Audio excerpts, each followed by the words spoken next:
అయితే ఈ పవిత్ర రంజాన్ నెలలో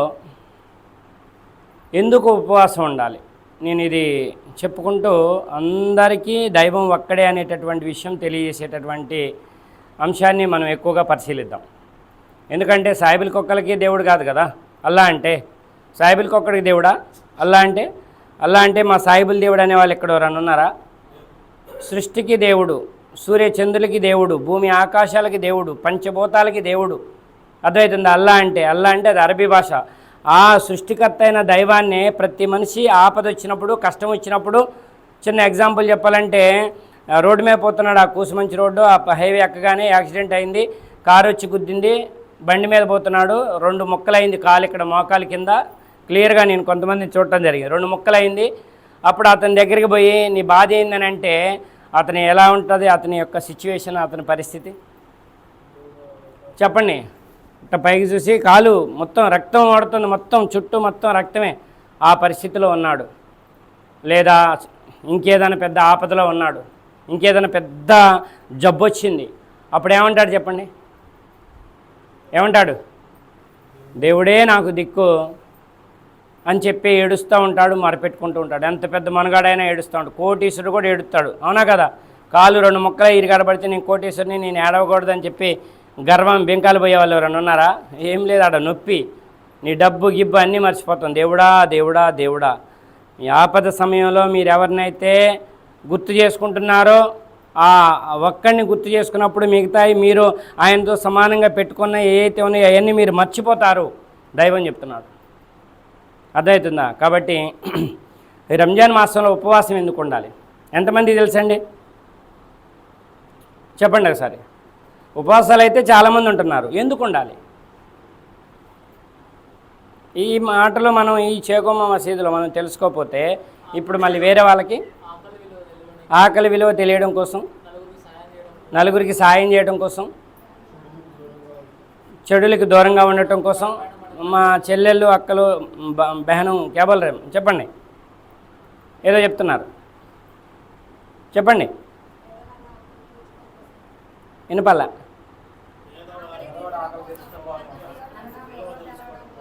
ఆకలి విలువ తెలుసుకోవడం కోసం, పేదల విలువ తెలుసుకోవడం కోసం. ఓకే, ఇంకా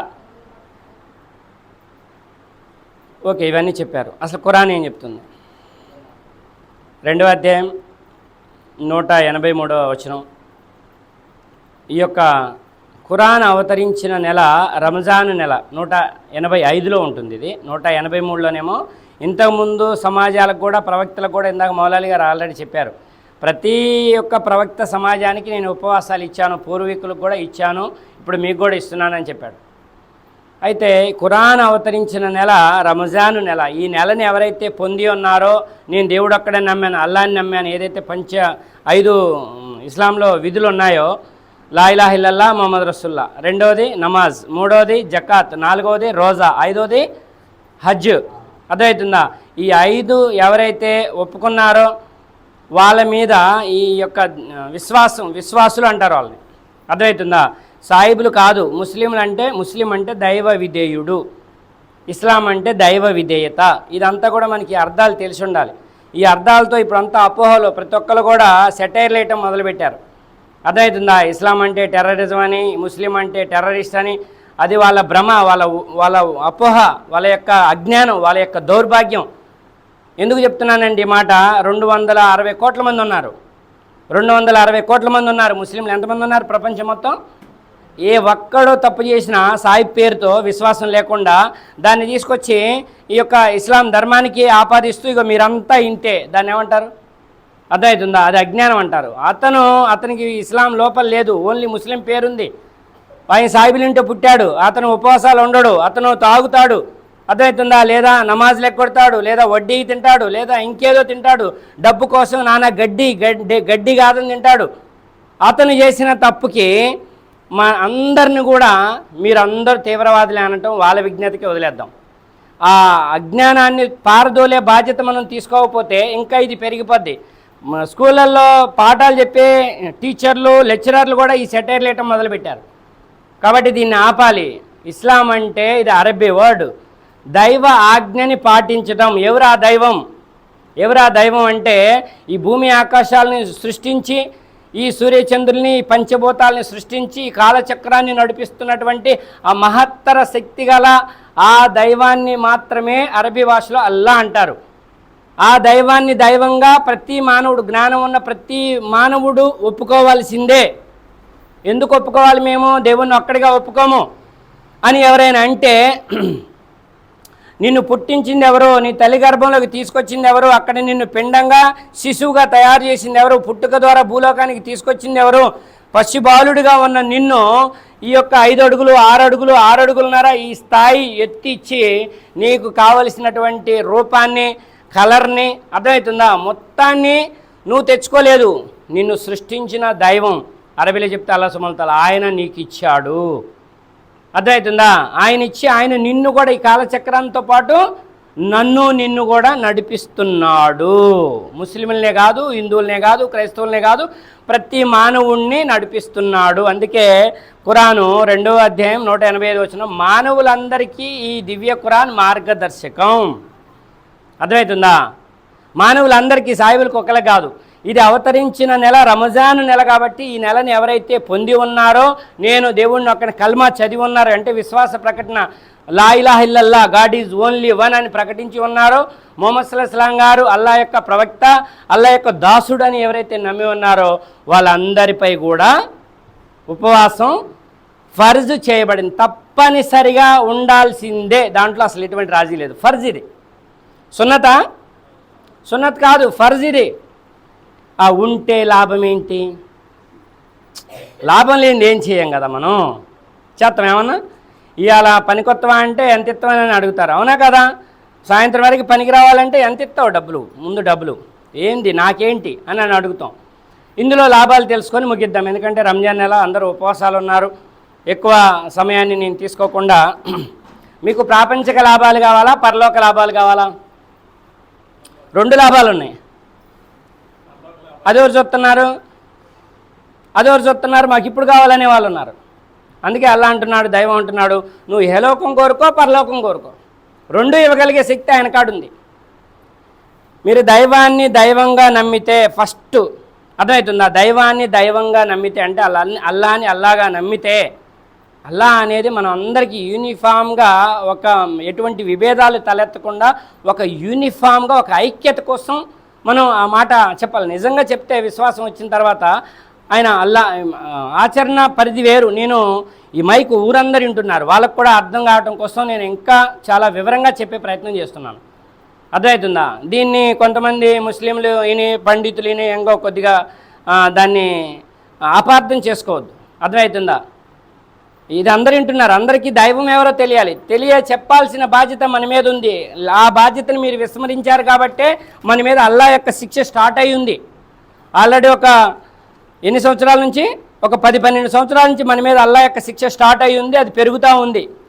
ముస్లిం అంటే ఇదంతా ప్రాపగండా సృష్టిస్తున్నారు, ఇస్లాం అంటే ప్రాపగండా సృష్టిస్తున్నారు.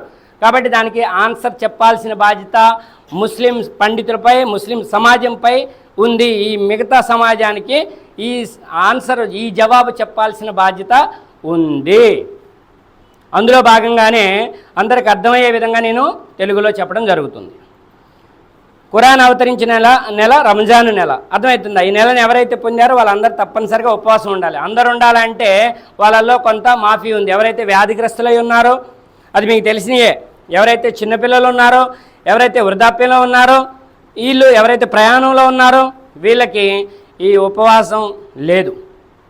ప్రయాణంలో ఉన్నవారు, వ్యాధిగ్రస్తులు, టెంపరీగా ఓన్లీ రంజాన్ నెలలో వ్యాధిగ్రస్తులైన వారు తర్వాత ఈ ఉపవాసాలని వేరే నెలలో పూర్తి చేసుకోవాలి. ఇది ఖురాన్ ఆయత. ఓకే, మానవులందరికీ మార్గదర్శకం ఎలాగా? మీ గ్రంథాన్ని మేమెందుకు నమ్ముతాం అంటారు వాళ్ళు, అవునా కదా? ఈ ఖురాన్ చెప్తుంది దైవం ఒక్కడే, గ్రంథం అవసరమైన చోటల్లా ప్రతి యుగానికి ఒక గ్రంథం ఉంది, అది కూడా నేనే పంపించానని అలా అంటున్నాడు. వాళ్ళ దగ్గర ఒక గ్రంథం ఉందంట. అదెవరు పంపించారు? ఏ జాతికైనా సరే పెద్ద యుగానికి ఒక గ్రంథం ఉందన్నాడు.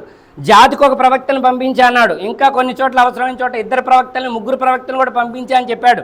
ఇప్పుడు చెప్పండి, ఆదం గారితో మొదలుకుంటే చివరి ప్రవక్త ముహమ్మద్ సల్లల్లాహు అలైహి వసల్లం గారి దాకా 1,24,000 మంది పైగా ప్రవక్తల్ని మానవ సమాజానికి దైవం ఎవరు, దైవ ధర్మం ఏంటి, ఏం చేస్తే ఈ లోకంలో సఫలమవుతాం, ఏ భక్తి చేయాలి, ఏ భక్తి చేయకూడదు, ఎవరిని దేవుడు అనాలి, ఎవరిని దేవుడు అనకూడదు అనేటటువంటి విషయాలు విపులంగా చెప్పడానికి ప్రవక్తలు వచ్చి ఉన్నారు, గ్రంథాలు కూడా వచ్చి ఉన్నాయి. ఈ విషయం క్లియరా? ప్రవక్తల్ని నమ్మాలి, గ్రంథాలని నమ్మాలి. నేను ఒక్క గ్రంథాన్ని నమ్ముతా, నేను ఉపవాసాలు ఉంటా అంటే కుదరదు. నేను ఒక్క మొహమ్మద్ సల్లల్లాహు అలైహి వసల్లం గారిని నమ్ముతా, ఇంకే ప్రవక్తను నమ్ముతా అంటే కుదరదు. నువ్వు ఇస్లాంలోనే లేవు, నువ్వు ముస్లిమే కాదు.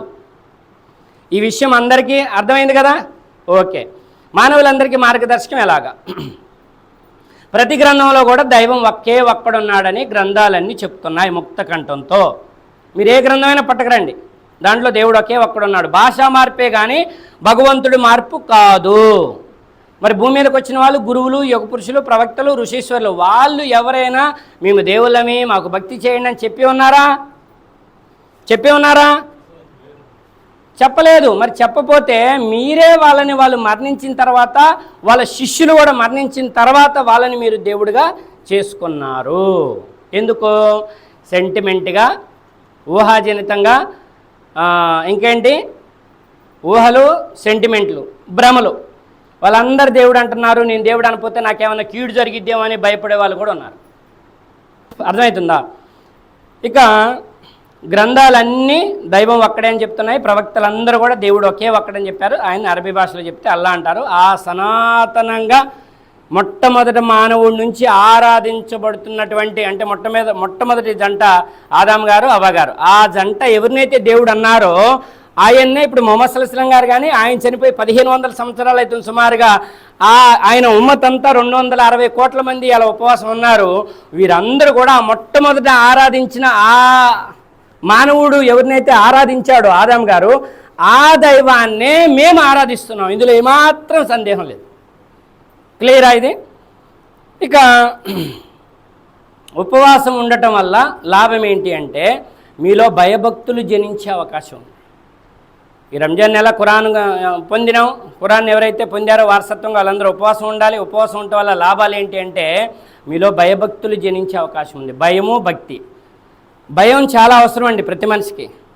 చిన్నపిల్లలప్పుడు తల్లిదండ్రులు భయం ఉండాలి. ఏదైనా తప్పు చేస్తే అమ్మ కొడుతుంది, నాన్న కొడతాడు, ఉండాలా వద్దా? ఆ తర్వాత స్కూల్కి వెళ్తే సార్ భయం ఉండాలి, ఉండాలా వద్దా? ఉండాలి. ఆ తర్వాత స్కూల్ అయిపోయిన తర్వాత డిగ్రీకి వచ్చాడు, ఇంకా మొత్తం అయిపోయింది, పెళ్ళి అయింది, ఇంకెవరి భయం లేదు, ఇంక అవసరం లేదు. సార్లు భయం అవసరం లేదు, తల్లిదండ్రుల భయం అవసరం లేదు. తల్లిదండ్రుల మీదకి ఎగిపోతాడు. ఇంకా ఏంది నువ్వు మాట్లాడుతున్నావు, ఏంది నీకేం తెలుసని అని చెప్పి తల్లిదండ్రుల మీద అలా పోకూడదు. అలా పోతే వాళ్ళ పాపాలన్నీ, వాళ్ళ పుణ్యాలన్నీ పోతాయి, పాపాలు, పెద్ద పాపాలు పోగు చేసుకున్నవాడు అవుతాడు. మరి ఇప్పుడు ఎవరు భయం ఉండాలి? పెళ్ళయింది, భార్యకి భయపడతారా? భయపడే వాళ్ళు కొంతమంది ఉన్నారు, అవునా కదా? కానీ అది వేరే విషయం. కానీ ఎవరికి భయపడాలి? భార్యకి ఎప్పటి వరకు భయపడతాడు? ఇంట్లో ఉంటే భయపడతాడు. ఇంట్లో నుంచి బయటకు వెళ్తే మళ్ళీ ఎవరి భయం లేదు. అల్లా భయం ఉండాలి, దేవుడి భయం ఉండాలి. మీలో భయభక్తులు జనించే అవకాశం ఉంది. ఎలాగైతే రంజాన్ నెలలో సైరీ చేసిన తర్వాత అది 5 తింటున్నాం మనం, 5 నిమిషాలు. సరే, అక్కడ టైమింగ్ కార్డ్స్ ఉన్నాయి, నా మాటని దాన్ని కొలమానంగా తీసుకోకండి. 5 తినేస్తున్నాం. ఇక 10:30, 11 కల్లా తిన్నది అరిగిపోయింది. ఇటు దాహం వేస్తుంది, ఇటు ఆకలి అవుతుంది. 12:30 అయింది, జోహర్ నమాజ్ టైం. 1 అజాగా అవుతుంది, 1:30 అయింది, ఇంకా పేగులు మిలేస్తున్నాయి. అసలే ఆయాల ఇంకా 2-3 రోజుల నుంచే ఉపవాసం స్టార్ట్ అయింది. ఇంకా అసలు మెలికలు తిరిగిపోతున్నాడు. లేదా 4 అయింది, 3-4 అయింది, ఇంకా అసలు పడుకొని ఇంక లేవట్లా, కాలు చేతులు కడుక్కున్నాడు. ఏంటంటే ఉపవాసం. ఒక్కడే ఉన్నాడు ఇంట్లో, ఆ స్థితిలో ఉన్నాడు. ఇంట్లో మంచినీళ్ళు ఉన్నాయి, ఫ్రిడ్జ్లో బాటిల్ ఉంది, కూల్గా ఉన్నాయి, స్వీట్లు ఉన్నాయి, ఫ్రూట్స్ ఉన్నాయి, వంటగదిలో మంచిగా పొద్దున్న చేసిన ఆ కూర ఉంది, అన్నం ఉంది. ఇంట్లో ఒక్కడే ఉన్నాడు. తింటాడా? పోయి తిని 2 ముద్దలు తిని ఎవరు చొట్టలేని మూతి తుడుచుకొని నేను ఉపవాసం ఉన్నా అని చెప్పే వాళ్ళు ఎవరైనా ఉన్నారు? అసలు అస్తగఫిరుల్లాహ్. దాన్ని భయం అంటారు. ఏ భయం అది? అల్లా భయం. ఈ విధంగా మీరు రంజాన్లో కానీ, రంజాన్ అయిపోయిన తర్వాత కానీ ప్రతి పాపానికి అల్లా చూస్తున్నాడని ఎలాగైతే మీరు మంచినీళ్ళు ముట్టరో, అన్నం తినరో, ఆహారం ముట్టరో, ప్రతి పాపానికి దూరంగా ఉంటే ఈ భయం ఈ నెలలో ట్రైనింగ్ అనమాట. అర్థమవుతుందా? ఈ రంజాన్ అయిపోయిందంటే ఇక మళ్ళీ సిగరెట్లు తాగటం, గురకాలు తినటం, మందు వేయటం, మొత్తం భార్యను తిట్టడం, పిల్లగాళ్ళని కొట్టడం, తల్లిదండ్రుల మీదకి పోవటం. రంజాన్ అయిపోయిన తర్వాత ఇక వేరే ప్రతాపం చూపిస్తాడు. పెద్ద శైతాన్లన్నీ కట్టివేయబడ్డాయి. నెలపొడుపు చూడగానే రంజాన్ పండుగ రోజు వదిలివేయబడ్డాయి. ఇక అది ఆడుందా, దానికి సందేహం మనమే ముందు వేరే ప్రతాపం చూపిస్తాం. అది ఇంకా మన వాడుకుంటుంది. కాబట్టి నెలలో ట్రైనింగ్ ఏంటి అంటే, నువ్వు ఒంటరిగా ఉన్నా, గుంపులో ఉన్నా, చీకట్లో ఉన్నా, వెలుతురులో ఉన్నా, ఎక్కడున్నా, నువ్వు ఇందాక ఎలాగైతే ఇంట్లో ఒక్కడివే ఉండి ఆకలి అవుతుంటే అల్లా చూస్తున్నాడనే భయంతో నీళ్లు ముట్టలేదో, ఆహారం ముట్టలేదో, ప్రతి పాపానికి దూరంగా ఉండాలి. కళ్ళని చెడువైపు లాగుతూ ఉంటాయి. అగడు చూడు అమ్మాయి పోతుంది, అలాగా ప్రేరణ కలిగిద్ది. అర్థమవుతుందా? ముందు కళ్ళు పోతాయంట, తర్వాత మనసు పోద్దంట, తర్వాత మనిషి పోతాడట. మనిషి పోతే ఇంకేముంది, ఆగమాగం. ఆ కళ్ళు కాడే అల్లా అంటున్నాడు, ఒక్కసారి చూసే చూపు నీది, రెండోసారి మళ్ళీ నువ్వు చూపు కళ్ళెత్తి చూస్తున్నావంటే అది శైతాన్ చూపు. ఎమ్మటే నేను శైతాన్ వాడుకుంటుంది. పో మాట్లాడు కథం నీ పరువు అంతా తీసి ఆడ పెట్టడానికి, నిన్ను మొత్తం అభాస్పాలు చేయడానికి, అగౌరవం పాలు చేయడానికి ఒక శైతాన్, ఒక చెడు శక్తి కాసుకొని ఉన్నది. కాబట్టి దానికి సందు ఇయ్యొద్దు, ఛాన్స్ ఇయ్యొద్దు. అలాగా కళ్ళుని కాపాడుకోవాలి, అలాగా నోటిని కాపాడుకోవాలి, చెడు మాటలు మాట్లాడకుండా, అలాగా చేతులను కాపాడుకోవాలి, అలాగా కాళ్ళు చెడువైపు నడవకుండా కాళ్ళను కాపాడుకోవాలి. రంజాన్ నెలలోనే కాదు, రంజాన్ నెల తర్వాత కూడా ఇలా ఎవరైతే మళ్ళీ రంజాన్ నెల దాకా 12 నెలలు 11 నెలలు ఎవరైతే దీన్ని అసలైన ఉపవాసం అంటారు. అర్థమవుతుందా? Character building, behaviour. రేపు ఆఖిరత్ రోజున, కియామత్ ఆఖిరత్ రోజున మీ ఖాతాలో అతిపెద్ద బరువు ఉండే పుణ్యాలు ఏంటో తెలుసా? చెప్పండి. అతిపెద్ద బరువు ఉండే పుణ్యాలు రోజానా, 5 సార్లు నమాజా? చెప్పండి ఒకసారి. 5 సార్లు నమాజా? పోనీ నీ తల్లిదండ్రుల సేవ? పోనీ నీ భార్యకి అన్నం తినిపించమా? నీ పిల్లలకి అన్నం పెట్టి ఒక ముద్ద ప్రేమగా తినిపించమా? ఏంటి చెప్పండి ఒకసారి. నీ బిహేవియర్, నీ క్యారెక్టర్, నీ ప్రవర్తన, నువ్వు నీతో ఎలా ఉన్నావు, నువ్వు అల్లాతో ఎలా ఉన్నావు, నువ్వు సమాజంతో ఎలా ఉన్నావు, నీ భార్యతో ఎలా ఉన్నావు, నీ తల్లిదండ్రులతో ఎలా ఉన్నావు, నీ పిల్లలతో ఎలా ఉన్నావు అనే బిహేవియర్, క్యారెక్టర్. ఇది లేకుండా నువ్వు 5 సార్లు నమాజ్ చేసినా, 30 రోజులు రోజాలున్నా, నీది ఉత్త ఆకలి మంట తప్ప, అలసట, అలసి సొలిసిపోయి పడుకోవటం తప్ప నీకు ఆవగింజంత పుణ్యం కూడా రాదు. నీ క్యారెక్టర్ని నువ్వు పాడు చేసుకున్నావంటే, నువ్వు రోజా ఉండి నీ యొక్క పుణ్యాలని నువ్వే ఎలాగైతే అగ్ని కట్టెని కాల్చివేస్తుందో, అర్థమవుతుందా? నీ యొక్క బిహేవియర్, నీ పాపాలన్నీ నీకు దూరంగా పోయేలా చేస్తుంది. వాటిని కాపాడుకోవాలి. అందుకనే 5 నమాజుల తర్వాత, 5 పూట్ల తర్వాత మళ్ళీ మనకి వితర్ నమాజ్ ఉంటుంది. వితర్ నమాజ్ అంటే ఆ సంపాదించిన పుణ్యాలన్నింటికి తాళం వేసుకోవటం. అర్థమవుతుందా?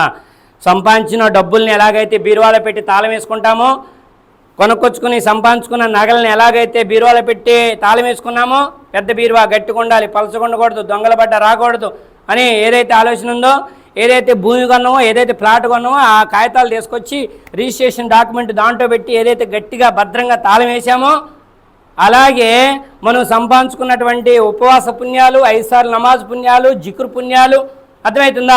ఎవరికైనా దానం చేసిన పుణ్యాలు, రంజాన్ నెలలో 1 రూపాయి దానం చేస్తే 70 రూపాయలు దానం చేసిన దాంతో సమానం. అదే ఒక నమాజు, సున్నత్ నమాజ్ చేస్తే ఒక ఫర్జ్ నమాజ్ చేసిన దాంతో సమానం. ఒక ఫర్జ్ నమాజ్ చేస్తే 70 ఫర్జులకి సమానం. ఇలాంటి అవకాశాలు ఉన్నాయి, ఇలాంటి పుణ్యాలు ఉన్నాయి. మీరు ఏదైతే అల్లాతోని భయభక్తులు మీలో పెంచుకుంటారో, మీ బిహేవియర్ పెంచుకుంటారో, మీ క్యారెక్టర్ పెంచుకుంటారో, మీరు ఏది అడిగితే అది ఇస్తాడు. ఇన్షాల్లా చెప్పండి. మీరు ఏది అడిగితే అది ఇస్తాడు. అడగటం కూడా 2 రకాలుగా ఉంటుంది దువా. ఓ అల్లా, నాకేది నష్టమో నేను తెలియకుండా నష్టాన్ని అడుగుతుంటే నన్ను ఆ నష్టం నుంచి కాపాడు, అది నాకు ఇయ్యమాకు. అర్థమవుతుందా? వల్ల ఏది లాభమో నాకు నేను అడిగినా అడగకున్నా అది నాకు అనుగ్రహించు. దువా అర్థమైందా? దువా చాలా జాగ్రత్తగా చేయాలి. దువా నేను ఇది అడిగినా నాకు ఇవ్వట్లేదు, చెడు దువాలు చేయకూడదు, చెడు కోరికలు అల్లాతో కోరకూడదు. అది శైతాన్ యొక్క ప్రేరణ. మీలో శైతాన్ వచ్చేసింది. చెడు కోరికలు కోరకూడదు అల్లాతోని. చెడు పనుల కోసం దువా చేయకూడదు. వాళ్ళు నాశనం కావాలి, వీళ్ళు నాశనం కావాలి, వాడాగం కావాలి, ఈడాగం కావాలని దువాలు చేయకూడదు. అది శైతాన్ ప్రేరణ. మీరే ఆగమవుతారు. అలా చేసిన వాళ్ళే ఫస్ట్ ఆగమవుతారు. అలా చేయకూడదు. అందరం బాగుండాలి. పక్క వాళ్ళు బాగుపడుతుంటే మీరు ఇంకా బాగుపడాలని నేను మనస్ఫూర్తిగా అల్లాతో దువా చేస్తున్నా. ఎందుకంటే మీరు ఇల్లు కట్టుకున్నా, మీరు బండి కొనుక్కున్నా, మీరు కారు కొనుక్కున్నా, ఖమ్మం పోయేటప్పుడో ఊరికి పోయేటప్పుడో మమ్మల్ని కూడా ఎప్పుడో ఒకసారి ఎక్కించకపోతారు, లేదా మాకు ఏదో విధంగా ఒకసారి సహాయపడతారు. కాబట్టి మీరు ఎప్పుడూ చల్లగా ఉండాలి, ఊరు చల్లగా ఉండాలి, ఇరుగు పొరుగు చల్లగా ఉండాలి, పిల్లలు చెడుదారి పట్టకుండా వాళ్ళని కాపాడుతూ ఉండాలి. ఈ రంజాన్ నెలలో ఇది మొత్తం ట్రైనింగ్. ఇది భూలోక ఉపయోగాలు. ఇక ఇంకో పెద్ద ఉపయోగాలు ఏంటంటే, ముగిస్తున్నాను, మీరు గాబులు ఉన్నాయి కదా, నీళ్ళు పడుతున్నారుగా, ఒక 15 రోజులైంది 20 రోజులైంది, ఆ గాబులు కడుగుతున్నారు బ్లీచింగ్ పౌడర్ వేసి, లేదా కడగకుండా అలా పెట్టారు, నెల రోజులైంది, ఏమవుతుందండి? అది ఏమవుతుంది? పాకుడు పట్టిద్ది. పాకుడు పట్టినా కడగట్లేదు. ఇంకేమవుతుంది? పురుగులు వస్తాయి. అర్థమవుతుందా? పురుగులు వస్తాయి. అలాగే ఆ గాబుని ఒక నెల 2 నెలలు కడకపోతేనే పురుగులు వస్తున్నాయి, పాకుడు వచ్చి. మన పొట్ట వచ్చేసి 3 సార్లు తింటున్నాం, పొద్దుపూట లేవగానే తింటున్నాం, అవునా కదా? బిర్రుగా మళ్ళీ గొంతు ఏలు పెడితే అందే అంత తింటాం, మరి కొద్దిగా కూడా సందు వదిలిపెట్టాం, మళ్ళీ మధ్యాహ్నం బిర్రుగా తింటాం, అవునా కదా? అందరికీ పొట్టలు ఇంతకుముందు పొట్టలు, కానీ ఒక్కొక్కరు పొట్ట ఎంత దగ్గర జానండిన్నర పొట్ట వస్తుంది. ఎందుకు? తినటంలో కూడా కొద్దిగా పొట్టని ఖాళీ ఉంచాలి. అర్థమవుతుందా? అది అరగటానికి సరిపోను ఖాళీ ఉంచాలి. 3/4 వంతే తినాలి, 1/4 వంతు ఖాళీ వదిలిపెట్టాలి. గాలికి కొద్దిగా వదిలిపెట్టాలి, నీటికి కొద్దిగా వదిలిపెట్టాలి. బిర్రు తినకూడదు. కావాలంటే ఇంకోసారి అదనం తిను. మళ్ళీ రాత్రి పడుకునే ముందు కూడా 9, 9:30, 8:30 బిర్రుగా మళ్ళీ తిన్నాం. మరి అది 7-8 గంటలు అది అరగాలంటే రాత్రి నువ్వు నిద్రైతే నువ్వైతే రెస్ట్ తీసుకుంటావు, నువ్వు నిద్రపోతున్నావు. నీ పొట్ట రెస్ట్ తీసుకుంటే నీ పరిస్థితి ఏంది? తెల్లారి పొద్దునేకి తినదంత ఎందుకు, ఓ పొట్టంత విరుగుంది, ఇదేదో అరగలేదు, అదొక పెద్ద బాధ. అంటే రాత్రింబవలు నీ పొట్ట జీర్ణం కావడానికి జీర్ణాశయం పనిచేయాలి. మరి దానికి రెస్ట్ ఎప్పుడు? నీకు రెస్ట్ ఉంది, అర్థమవుతుందా? నీ కాళ్ళకు రెస్ట్ ఉంది, నీ చేతులకు రెస్ట్ ఉంది, నీ కళ్ళ చూపుకి రెస్ట్ ఉంది, నీ గొంతుకు రెస్ట్ ఉంది, నీ చెవులకి రెస్ట్ ఉంది, నీ పొట్టకి రెస్ట్ ఏది? నీ జీర్ణాశయానికి రెస్ట్ కావాలి. 11 నెలలు తిన్నావు, 12వ నెలలో 1 నెల మొత్తం ఉపవాసాలు ఉంటే సైంటిఫిక్గా చెప్తున్నాను, ఆ పొట్టకి పట్టినటువంటి కొవ్వు అంతా కరిగిపోతుంది. ఎందుకంటే 5 తిన్నాం, 11 నుంచి 12 నుంచి ఆకలి అవుతుంటుంది. మళ్ళీ సాయంత్రం 6:15, 6:20, 6:23 దాకా అది ఒంట్లో ఉన్నటువంటి ఫ్యాట్ని కరిగించుకుంటుంది. హార్ట్ అటాక్ రాకుండా గుండె నుంచి వచ్చే ఏ అయితే రక్తనాళాలు ఉన్నాయో వాటికి పట్టిన కొవ్వు కరిగి రక్తనాళాలు శుద్ధి అవుతాయి, మెదడు నరాలు శుద్ధి అవుతాయి, గుండె నరాలు శుద్ధి అవుతాయి, జీర్ణాశయానికి పట్టినటువంటి పేగులకు పట్టినటువంటి కొవ్వు అంతా కరిగిపోతుంది. పొట్ట రోగాల పొట్టని కడగకపోతే మీ శరీరం మొత్తం రోగాల పుట్ట అవుతుంది. ఆ పొట్ట ఒకటి కడగకపోతే శరీరం మొత్తం రోగాల పుట్ట అవుతుంది. కాబట్టి ఇది ఆరోగ్యంలో అన్నింటికంటే సైన్స్కే అందనటువంటి అతి గొప్ప శారీరక లాభాలు ఉన్నాయి. క్యాన్సర్ రాదు, హార్ట్ అటాక్ రాదు.